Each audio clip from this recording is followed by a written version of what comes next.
समर्थ बेचैन होकर अपनी जगह से खड़ा हो गया। क्या अब तक जो हो रहा था वो कोई बुरा सपना था? समर्थ और बेचैन होकर अपने दोस्तों को ढूंढने लगा। उसने आसपास देखा तो वो उस खंडहर के सुनसान परिसर में ठीक उसी जगह खड़ा है जहां उन्होंने वो आह्वान किया था। ये वही रात है। समर्थ वक्त में जैसे उसी रात में लौट आया है, लेकिन वो अकेला क्यों है और वो अपने दोस्तों की आवाजें कैसे सुन सकता है? वो संभलते हुए अपने पैरों पर खड़ा हुआ। अर्जुन, विवान, आंखें होते हुए भी मानो वो अंधा हो, इस तरह वो उन आवाजों के पीछे पीछे घूम रहा है। जियाना, अर्जुन, लगभग रोते हुए उसने पुकारा, यार मेरा हाथ पकड़ो, अब मुझे डर लगने लगा है।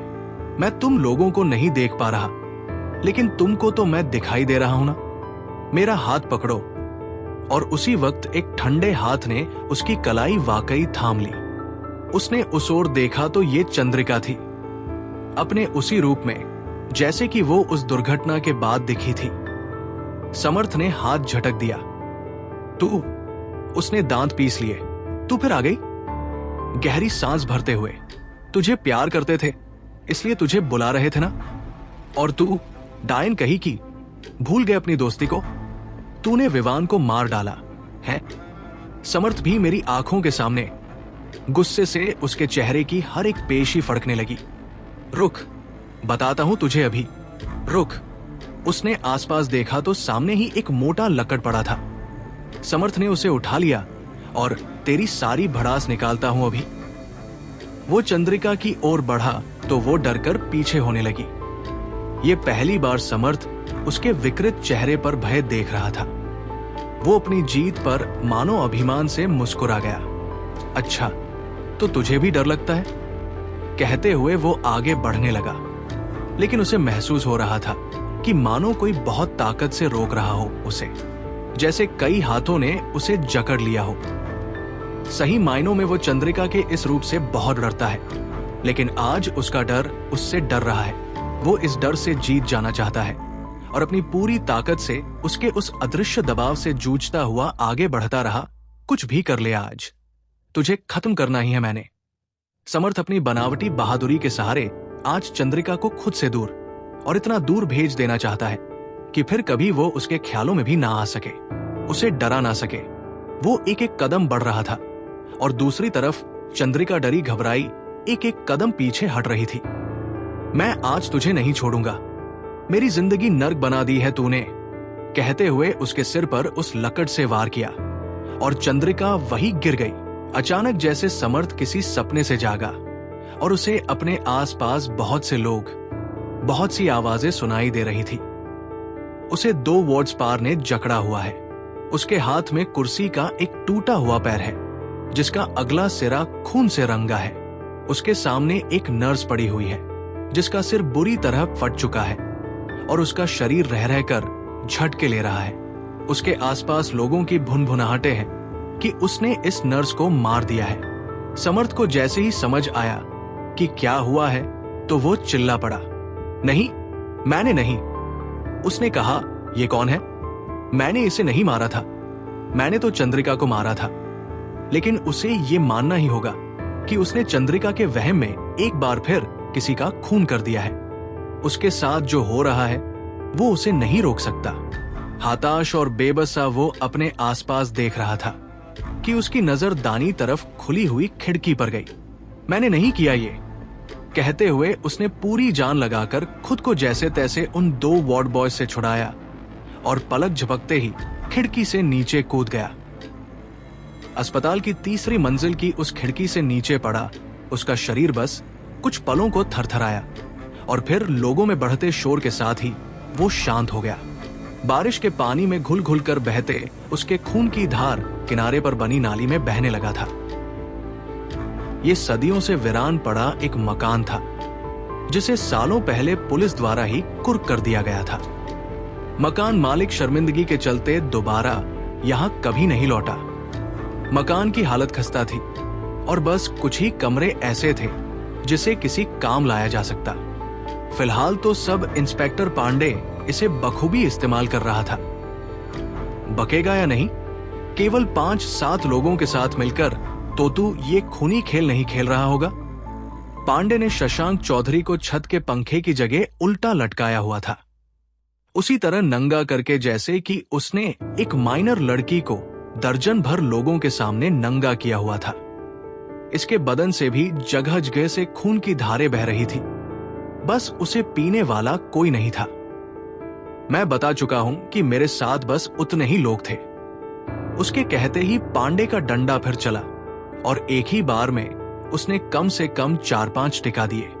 ना उसके मुंह को और ना ही उसके हाथों को इस बात से फर्क पड़ता है कि शशांक हर वार पर कितने जोर से चिल्ला रहा है।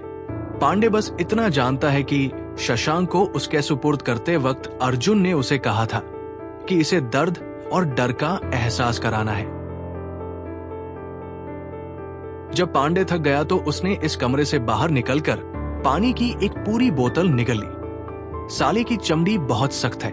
उसने सामने एक टूटी सी कुर्सी पर बैठे मनवर से कहा, कैसे मान ले कि 4 आदमियों के साथ ये गिरोह चला रहा था। मनवर उसकी तरफ बेचैन नहीं था। वो सच कह रहा है पांडे। जो उसके कॉन्टैक्ट्स थे वो सब तो अजय के हाथों मारे गए थे और किडनैपिंग के लिए वो शहर के ही लोकल गिरोहों से सेटिंग करता था। असम, केरला, बिहार, जाने कहां कहां से उसने लोगों को उठाया है। अब पूरे देश में तो उसके आदमी नहीं हो सकते ना। मनवर उठकर खड़ा हुआ। हमें उसका यकीन कर लेना चाहिए पांडे।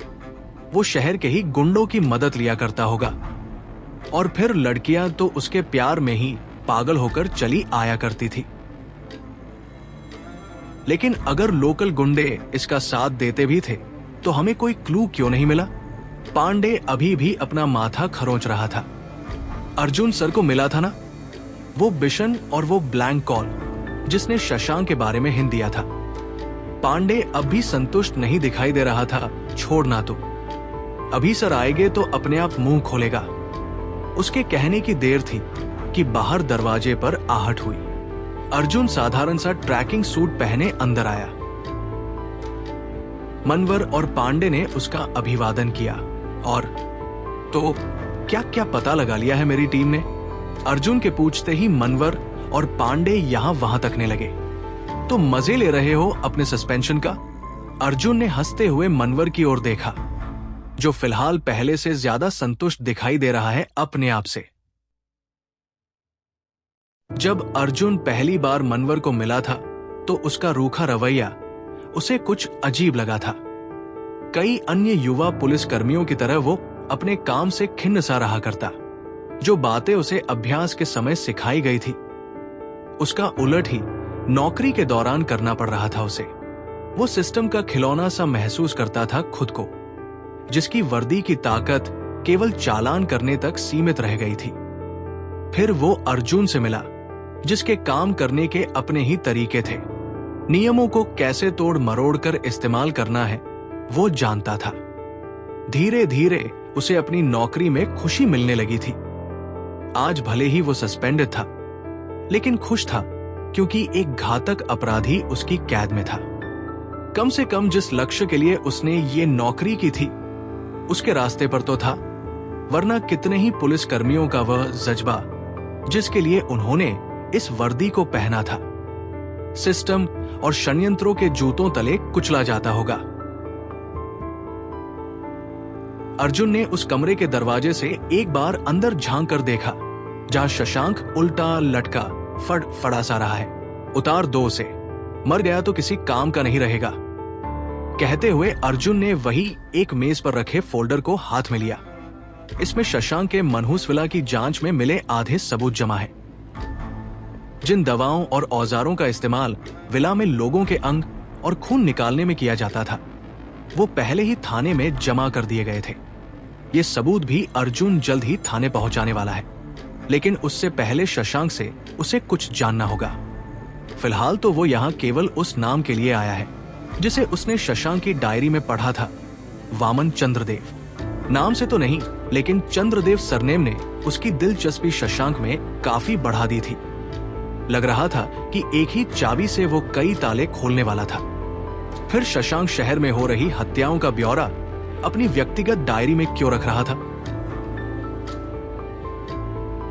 अर्जुन ने कमरे में आते ही शशांक के चेहरे पर एक अखबार फेंक मारा। इसके पहले ही पन्ने पर बड़े बड़े अक्षरों में शशांक चौधरी के बारे में खबर छपी थी।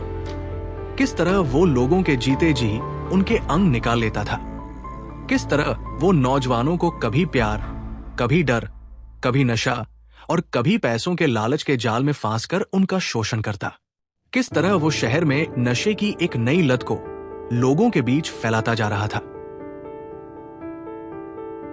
कपड़े पहनते हुए केवल हेडलाइन ही शशांक ने पढ़ी तो शशांक चौधरी फरार हो गया है कहते हुए उसने एक तरफ थूक दिया और वो जगह उसके खून से लाल हो गई। अर्जुन ने जवाब देने से पहले कुछ सोचा और फिर हाँ में सिर हिला दिया, ताकि तुम मुझे यहां रखकर अपने तरीके से मुझसे सच उगलवा सको। अर्जुन ने फिर हाँ में सिर हिलाया, ताकि मेरे किसी मददगार को यह पता ही ना हो कि मैं हूं कहां, मेरे लिए कोई वकील ना खड़ा किया जा सके। इस बार अर्जुन का सिर ना में हिला।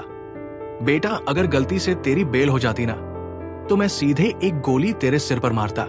जिंदा तो तू बस इसीलिए है कि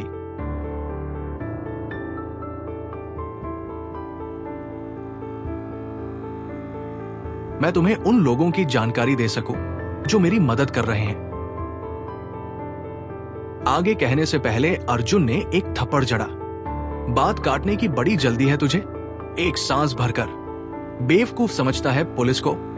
वहां थाने में तेरे चाचे मामे क्या फॉरेन पॉलिसीज डिस्कस करने के लिए बैठाए हुए हैं, और जिन लोगों को तूने जिंदा प्रेत बनाकर रख दिया है वो भी तो काफी है बाकी गुनहगारों की पहचान करने के लिए।